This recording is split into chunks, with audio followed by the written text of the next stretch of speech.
Today I want to tell you a simple but meaningful story about a man who was controlled by fear for most of his life. His name was Daniel Harper, and if you saw him walking down the street in his small town in Ohio, you would not think there was anything unusual about him, because he looked like an ordinary man in his early 30s who worked a regular office job, paid his bills on time, and tried his best to stay out of trouble. But inside his mind, there was a constant storm of fear that quietly shaped almost every decision he made. Daniel grew up in a middle-class family where money was always tight, but love was never missing. And his parents worked long hours to make sure he and his younger sister had food on the table and clothes for school. Yet even though his childhood was stable, he always felt different from other kids because he was shy, nervous, and deeply afraid of being judged whenever he spoke in front of others. In elementary school, he once stood up to read a short paragraph in class, and his hands began to shake so badly that his voice cracked in the middle of the first sentence, which made a few students laugh. And even though the teacher kindly told everyone to be quiet, that small moment stayed in his mind like a scar that never fully healed. From that day on, Daniel started avoiding situations where he had to speak publicly, and whenever the teacher asked for volunteers, he would look down at his desk and pretend to be busy, silently praying that his name would not be called.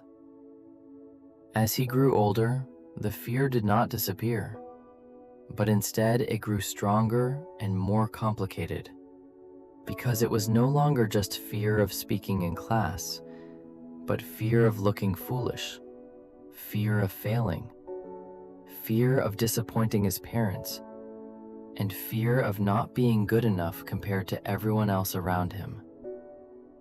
In high school, he was intelligent and thoughtful, but he rarely shared his ideas.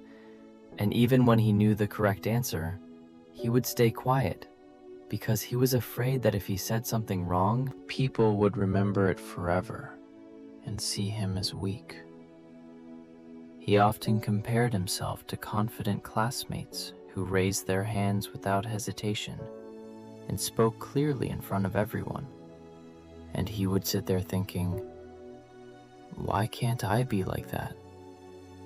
Why does my heart beat so fast every time I have to speak?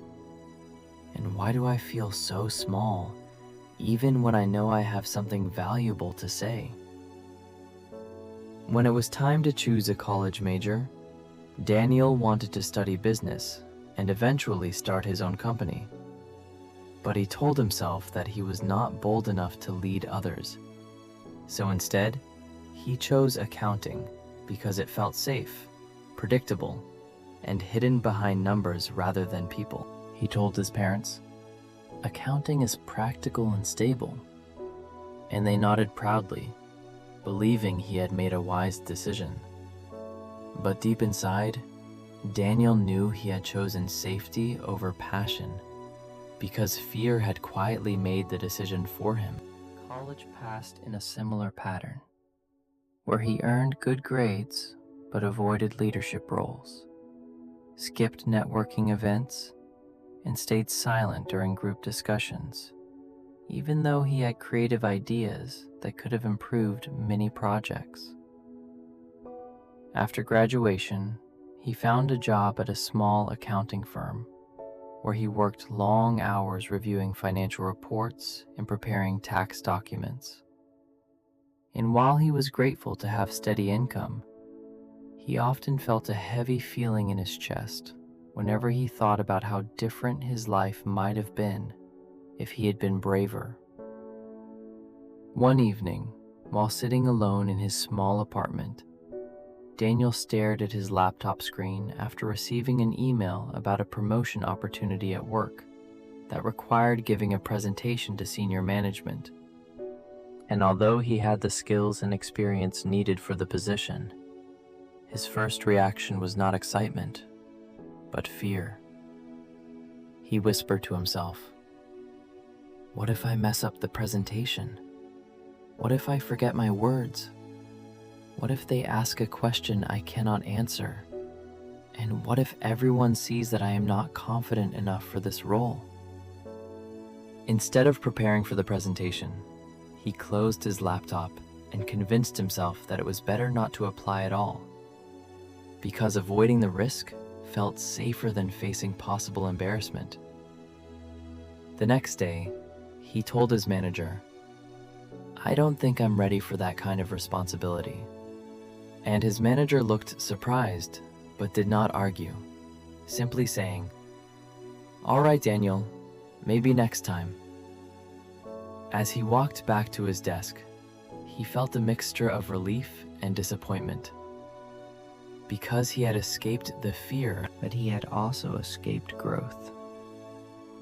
Months passed, and he watched another colleague receive the promotion. And although he congratulated him with a polite smile, inside he felt regret growing like a quiet shadow. At home, his father once asked during dinner, "Are you happy with your job, son?" And Daniel forced a small smile and replied, "Yeah, it's fine." But later that night, he lay awake staring at the ceiling, thinking about how often he said, "It's fine," when he really meant, "I'm afraid to try something bigger." The first major turning point came unexpectedly, when the company announced layoffs due to financial struggles. And Daniel found himself sitting in a small meeting room as his manager gently explained that his position was being eliminated. In that moment, fear did not whisper, but shouted inside his head, telling him that he was not talented enough to find another job quickly, that he would disappoint his family, and that he would fall behind everyone his age. For the first time in years, Daniel felt completely out of control.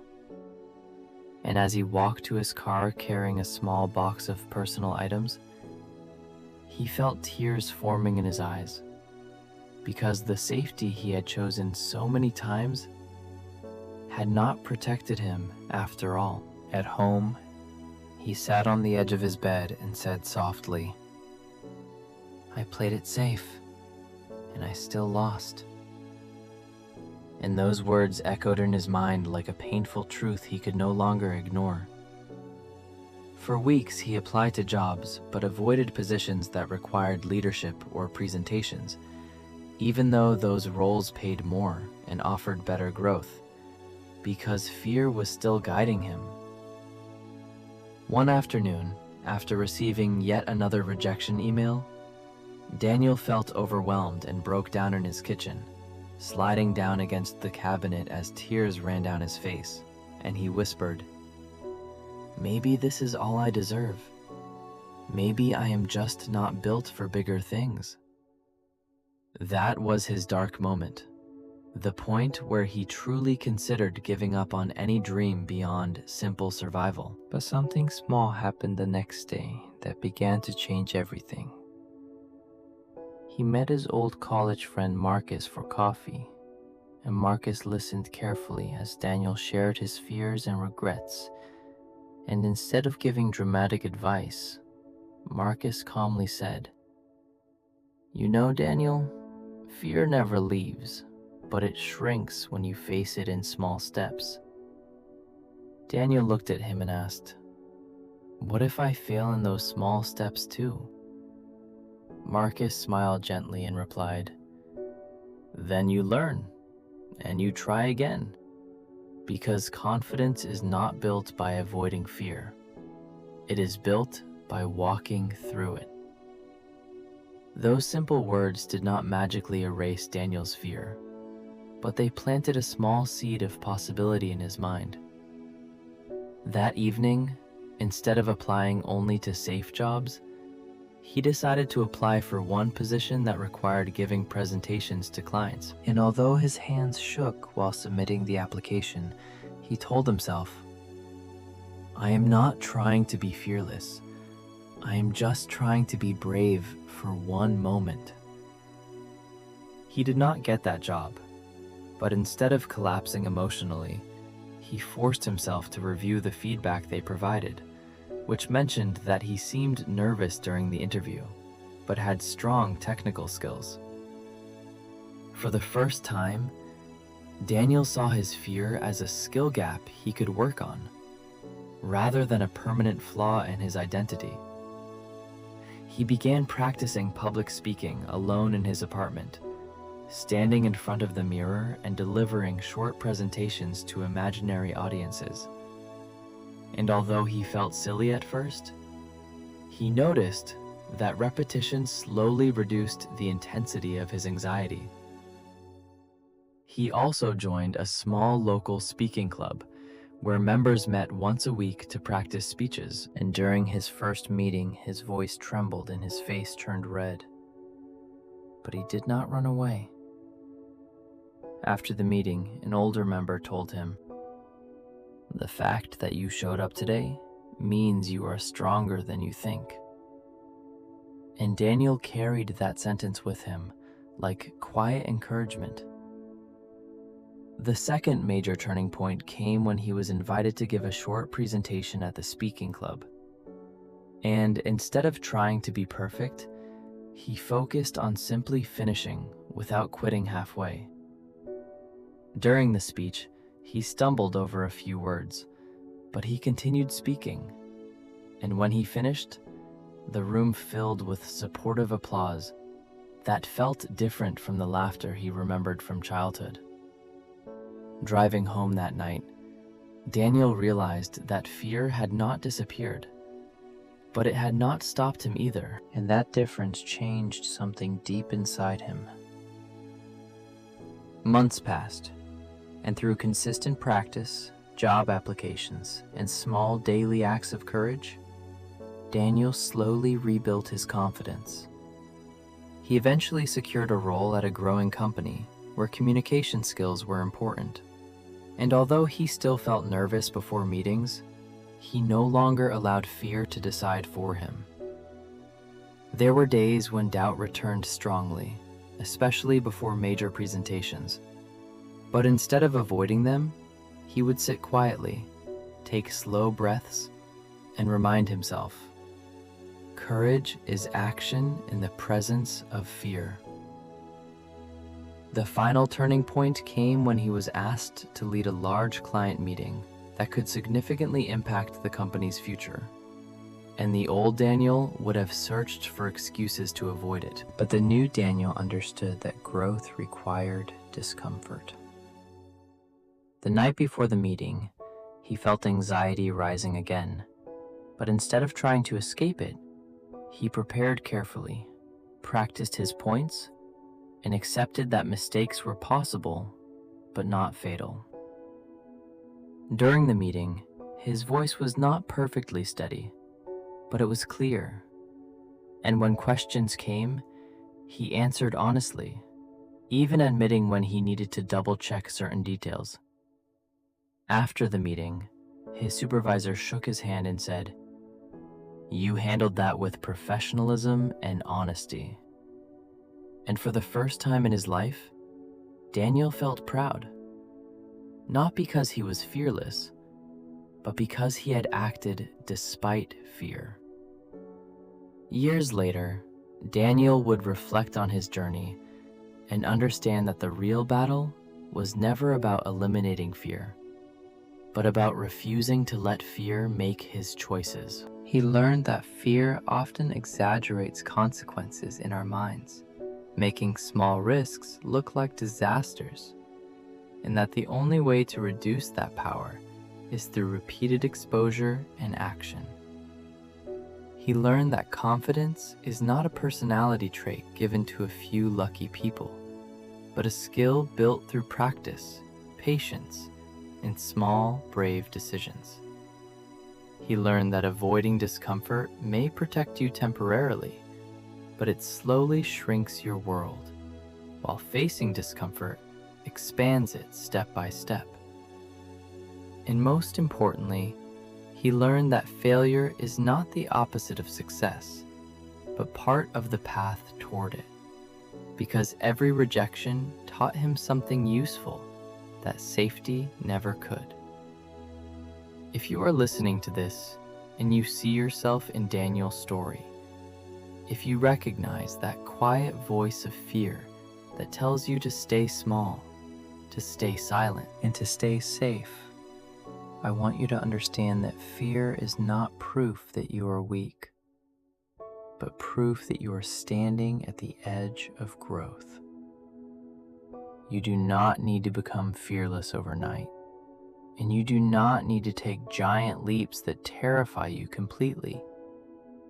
But you can take one small step today that moves you slightly outside your comfort zone. Because courage grows through action, not through waiting. Your fear may never fully disappear, but it can become smaller each time you face it. And the life you want is often waiting on the other side of the very thing you are afraid to do. So start small, stay consistent, accept that mistakes will happen, and remember that every time you choose action over avoidance, you are slowly defeating the fear that once controlled you. And one day, just like Daniel, you will look back and realize that the most powerful change did not happen when fear left your life, but when you decided that it would no longer lead it.